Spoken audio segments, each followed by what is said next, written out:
కాళ్ళర కొట్టేసి ఇంట్లో పడుకున్న వాళ్ళు కొంతమంది వైఎస్ఆర్ కాంగ్రెస్ పార్టీ కార్యకర్తలకు ఫోన్ చేసి అనిల్ లేడు నర్సరావుపేట వెళ్ళిపోయాడు, ఇంకా మిమ్మల్ని ఎవరు కాపాడుతారు, ఇక్కడ వచ్చేది తెలుగుదేశం పార్టీయే, చంద్రబాబు నాయుడు గారు మాకే చెప్పాడు వైఎస్ఆర్ కాంగ్రెస్ పార్టీ వాళ్ళ సంగతి చూడమని ఎదుకొస్తే మిమ్మల్ని ఎవరు కాపాడుతారు, మిమ్మల్ని ఎవరితో సంగతి చూస్తానన్నారు.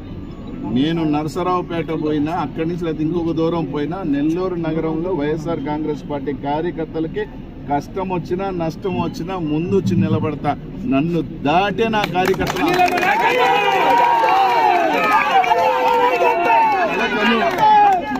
కలకను జగన్మోహన్ రెడ్డి గారు రారని, మళ్ళీ జగన్మోహన్ రెడ్డి గారు వస్తారు.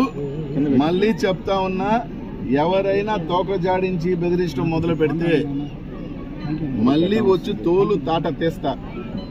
నేను నర్సరావుపేటకు పోయినాను, నెల్లూరు నగరం ఏమీలే, ఇది నాకు ఒక కన్ను లాంటిదే, ఇక్కడే ఉంటా, ఇక్కడికి వస్తా, ఎక్కడైనా ఆపరేట్ చేస్తా.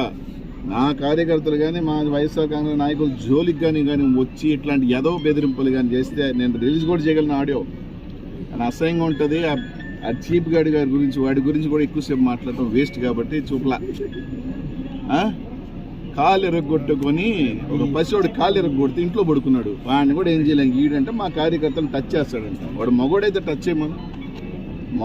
నిజమైన మగోడు అధికారం ఉన్నా లేకపోయినా రొమ్మిర్చుకొని నిలబడతాడు. రేపు మేము వస్తాం నువ్వు వచ్చేది లేదు, సచ్చేది లేదు.